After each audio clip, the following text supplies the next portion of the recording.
Teaching ESL to adults. Classroom approaches in action. A project of the New American Horizons Foundation, Betsy Parrish and Marianne Flores, consultants.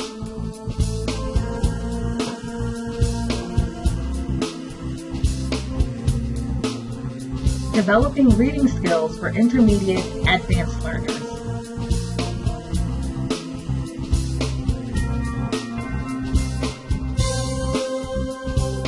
George Schooley demonstrates how he works with advanced level learners on a nonfiction text using a highly interactive approach to reading.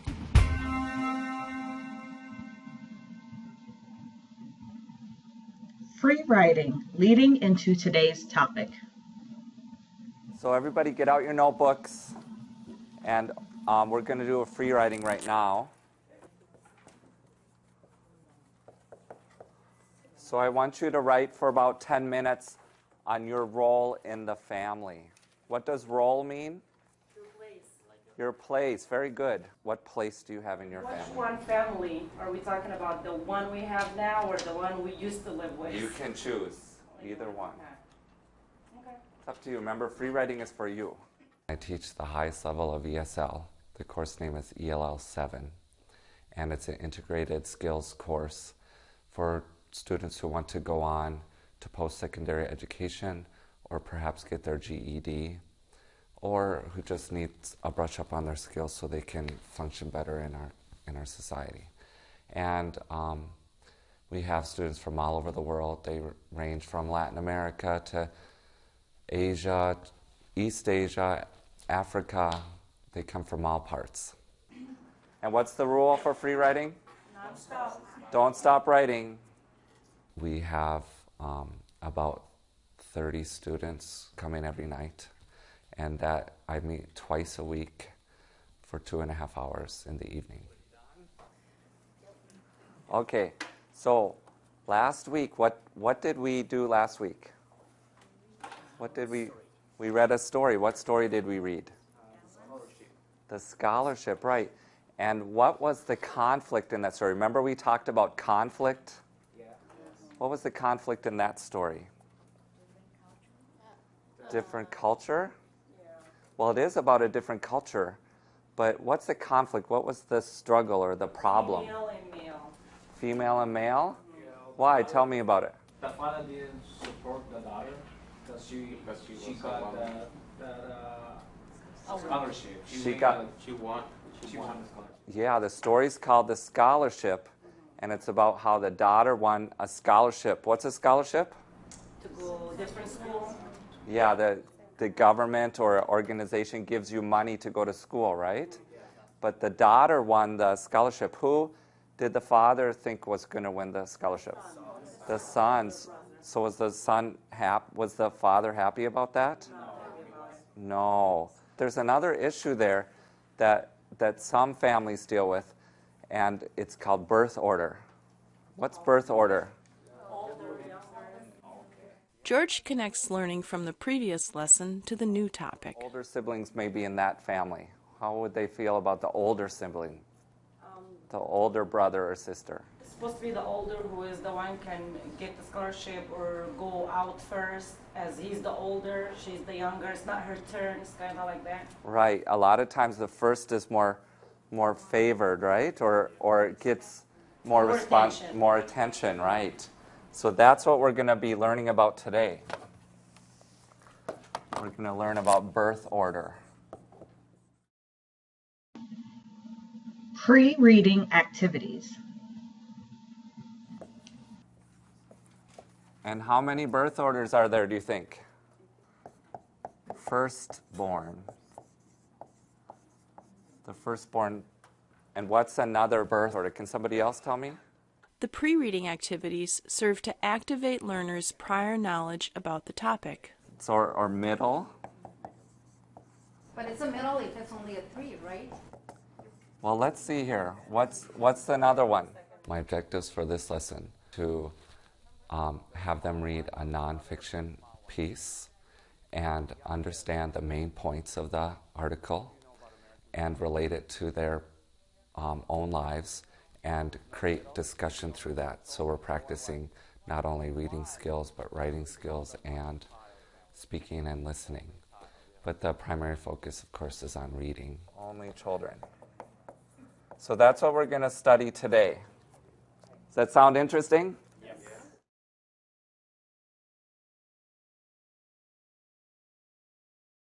My overall approach to teaching reading is to help students to bring their own lives into a reading so that they can enjoy it more and understand it better, and to bring up other sets of ideas that they can bring to the reading and to the class so they learn not only the main points of the reading, but all the other issues that go with it and give it a sense of purpose.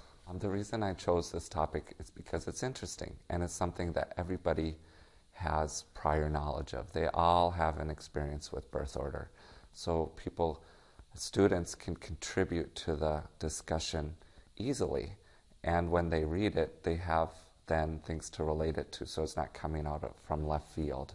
This is like a stepping stone, and the purpose of this course is to prepare them to get a GED or to go into college.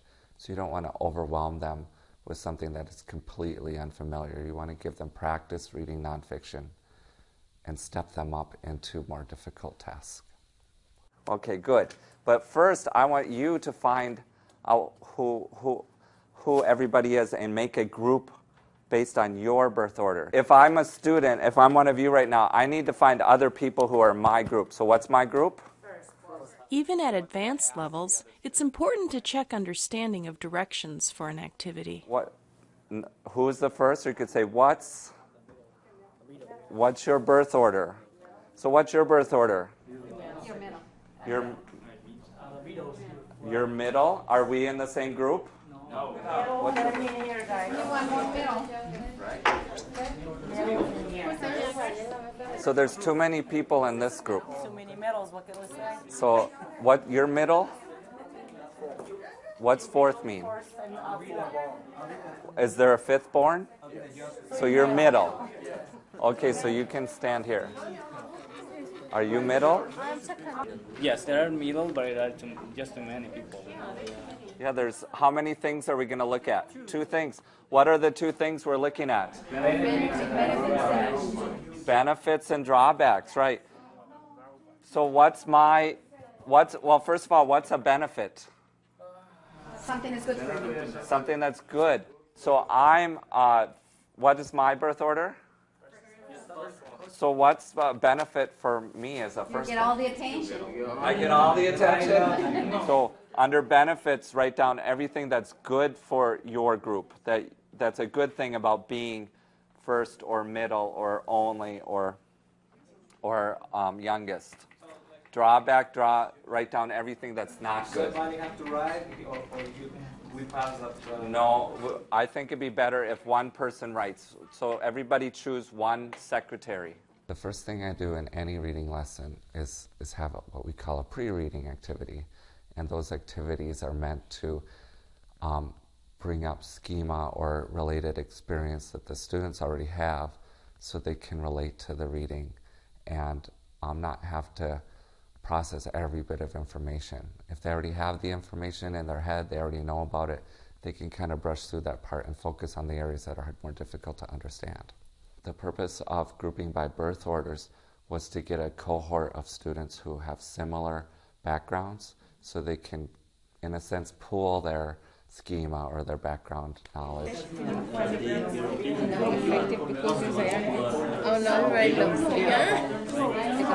Because for me, I gotta take care of my parents when I got older, and then I think when you are just a child, I gotta go to school. That is a struggle more. The older You usually struggle more. The second one, usually is what your second. we already your older practiced enough sister, in you our practice. first. Right. You learn from Giving only one handout per group assures that learners collaborate to complete the task. We can put or it that way. sisters. I got it right. We are all brothers or sisters, but Right.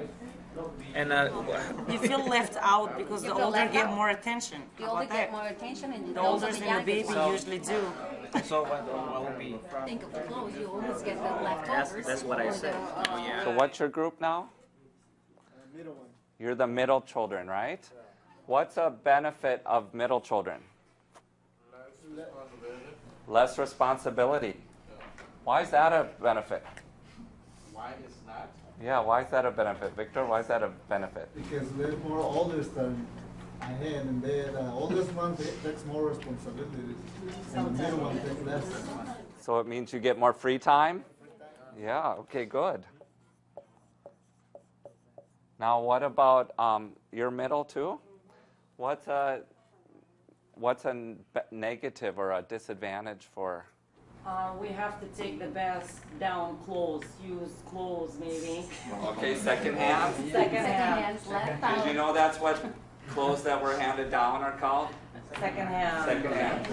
Or But fourth. I'm firstborn, right? Do you think I always got new clothes? Yes. My mother is very cheap, so she finds second hands from the neighbors. Garage sales. Yeah, so second hand.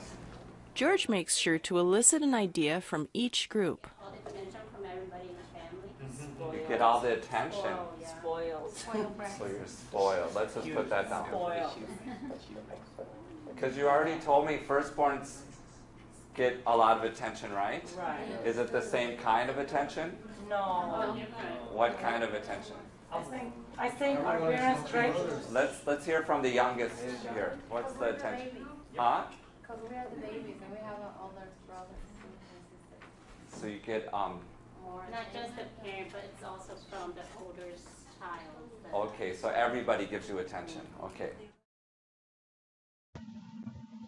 Make predictions about the reading.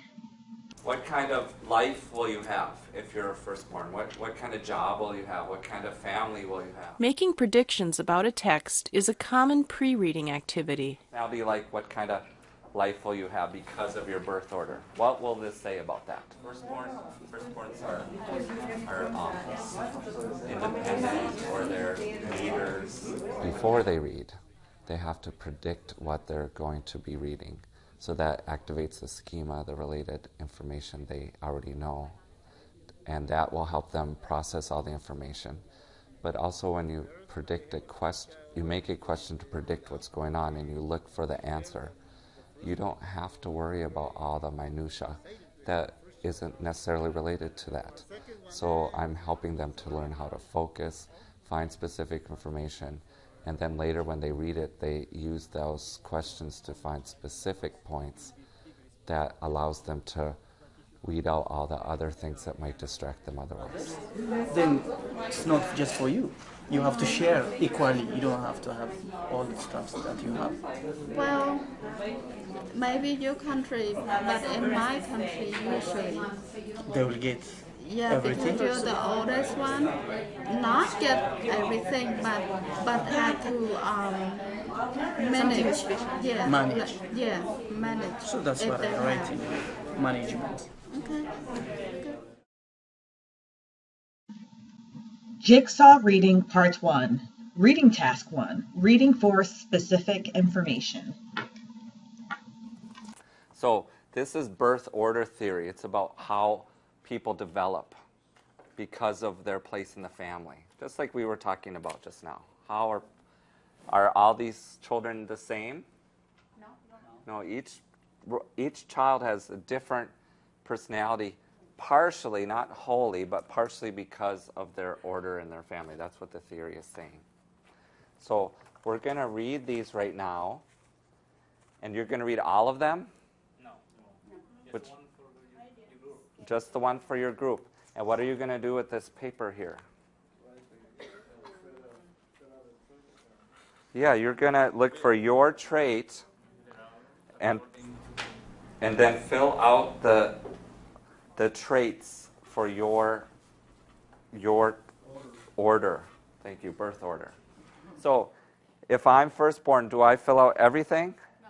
Which one do I fill out? And what are traits? What do those mean? Personality.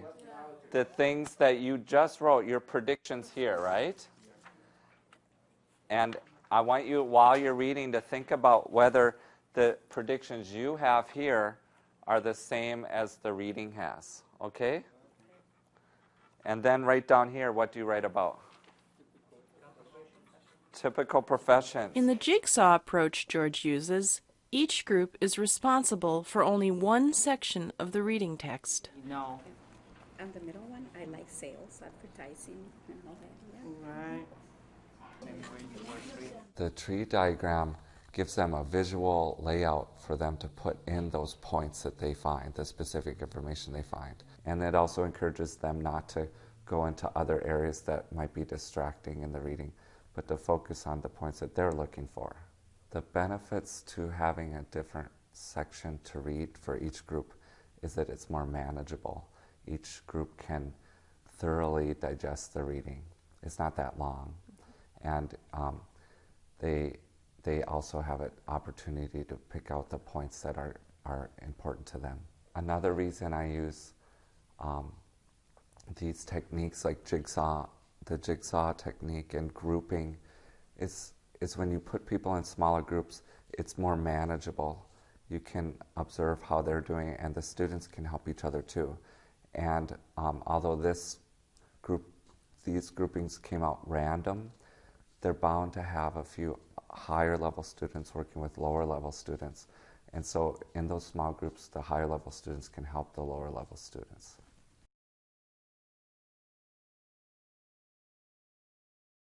Are the predictions you made the same? Very close.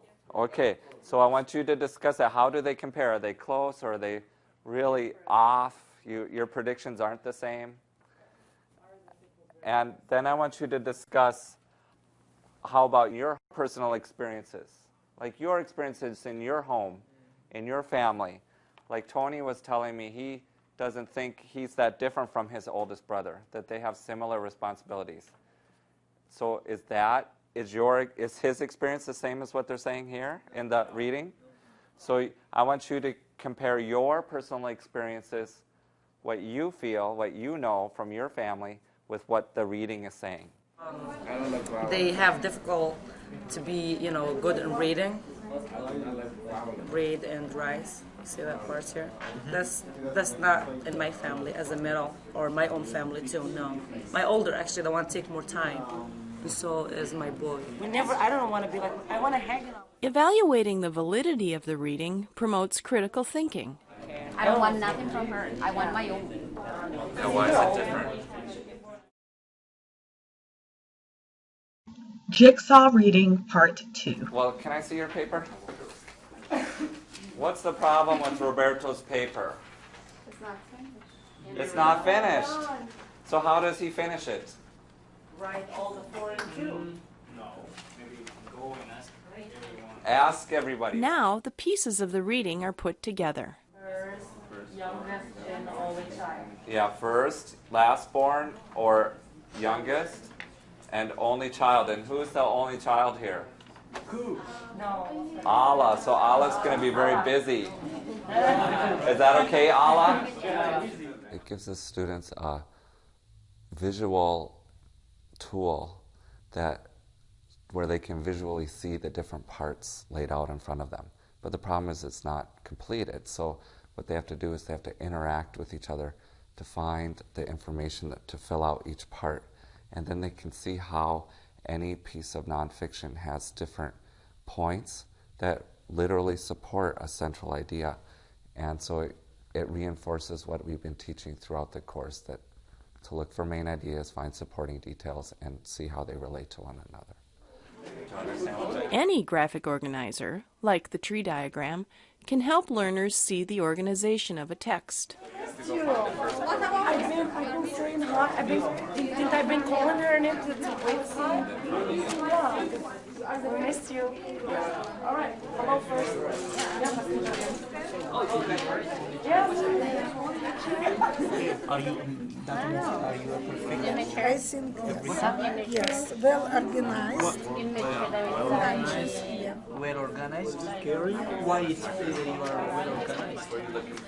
Okay, Because I know anything what else? I have to do. You don't understand. When I grew up, I had always high expectations from last my one, parents all the way. because I was just no expectation from my parents. So when usually if you only one child in the family, you have to achieve a lot in life. Compared to answering comprehension questions, exchanging information from the text promotes deeper understanding of the reading. No, not take off. Over. Yeah. Like I take over your paper.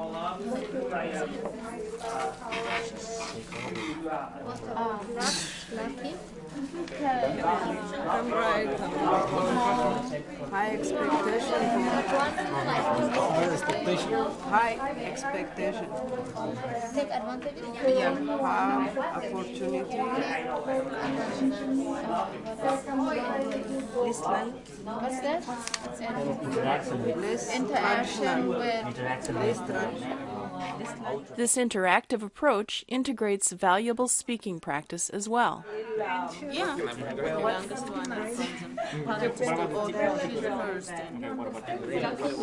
Oh, you are lucky.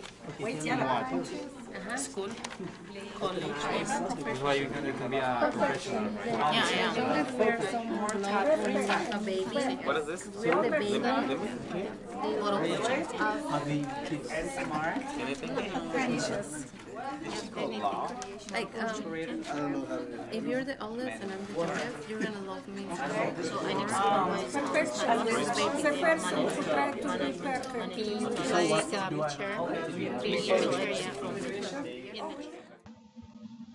Follow-up activities. Follow-up activity 1. Evaluate personality traits. What's this one? The last stage of a reading lesson is follow-up. Negative, and what's this one? Either one or either one. Sometimes negative, sometimes positive. So these are adjectives, right?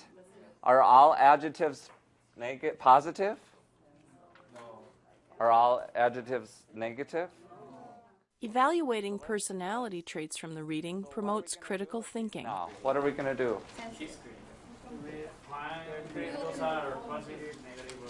Right, we're going to group them into positive, either, or negative. So I want you to explain why it's true. Why is it positive? Okay, you have to. Not only do you put it in the group, but you have to explain why to each other and try to agree. No. When they group the words into different categories, it gives them time to really think about the meaning of the word and to evaluate its meaning and its relationship to other words that might be similar or in opposition. The reason I had them group the vocabulary into different categories is to promote retention. So by making them decide if it's a positive meaning or a negative or either, they are forming categories in their own mind that helps the brain literally to organize those terms. Is this positive or negative? Positive. Why? Because you like to do things sometimes that person loves. Categorizing is just one of many higher-order thinking skills needed for academic success. They make it perfect? Okay. They take care of their family. Do they do a good job or bad job? Good job. Anybody here think it's a negative thing? Sometimes it's negative being so perfectionist. Yeah. Why is it negative? Pushy. Yeah, It's too pushy, too They strong. get stressed out. They're always stressed. Stress. So should I put a positive, negative, or either? Either. Okay. So you guys understand what to do now? Yeah. All right. Greater.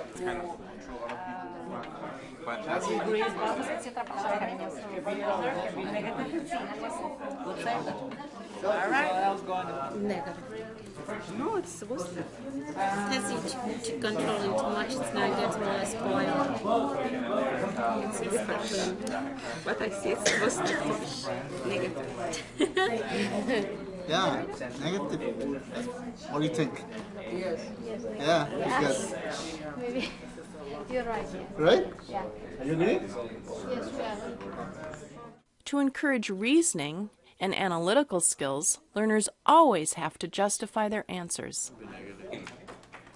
Can you tell us why charming is positive?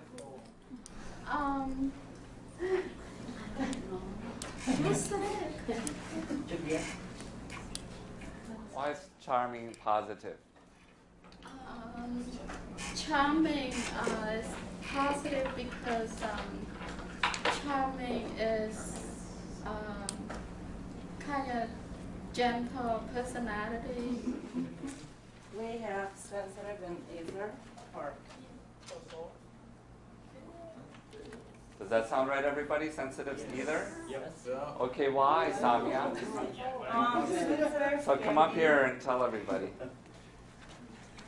Sensitive can be for both because you could be more sensitive, caring about the poor and try to help them and feel for them. And you can be oversensitive and whining about everything, and that could get in a negative. What's dependent mean? Dependent mean you expect him to help you all the time. Yeah, you have to have other people help you all the time, right? Yes. So is that either or?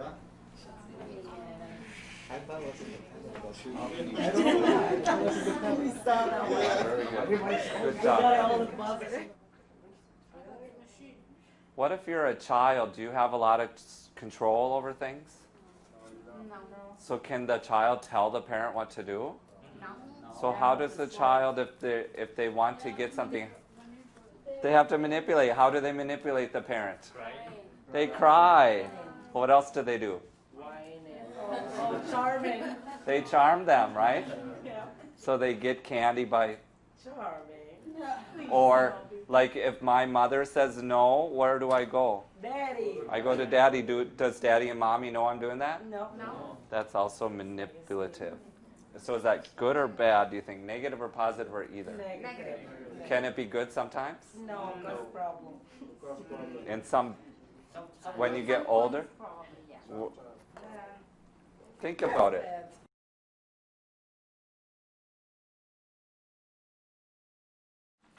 This coming weekend, we're going to test this theory. What does theory mean? It's a group of ideas, right? But can they adjust it a little bit with time? Yeah, you can take out ideas, parts of the idea, or add to it. That's the same with this theory. It's not completely finished in their studies of it, right? You can change it around. The theory is probably true that birth order affects your personality, but exactly how, they still need to research more, right? The reason I did this is because I think it's important anytime you have a reading to kind of reevaluate everything you've learned and to synthesize the prior knowledge with the text and make a new sort of proposition or theory that fits to their life and is more personal. So we're going to be researchers. How are we going to find out if this is true? Read and more about it. Yeah, what else can we do if we're a scientist? What can we do? Interview people, right? So I want you to think of 3 questions that you can ask people on the street or in your neighborhood to find out if this is true, if this theory is true. So can you do that for next time? Come up with 3 questions? Everybody understand? Half of the battle in any classroom is establishing rapport. And even if your lesson isn't going as well as you want it to go, or things aren't going the way you think it should, if you have good rapport with the students, they might not even notice those mistakes. And another point I think about establishing rapport is when you're presenting your person and sharing your personal stories and bringing up your prior knowledge to a reading and making students laugh a little through some humor, that allows the students permission to do the same in the classroom. And it also excites the students so they can share their histories, and that encourages more interaction in the classroom too. Okay, I want to thank you. Everybody, you were great today. Thank you. Video production credits.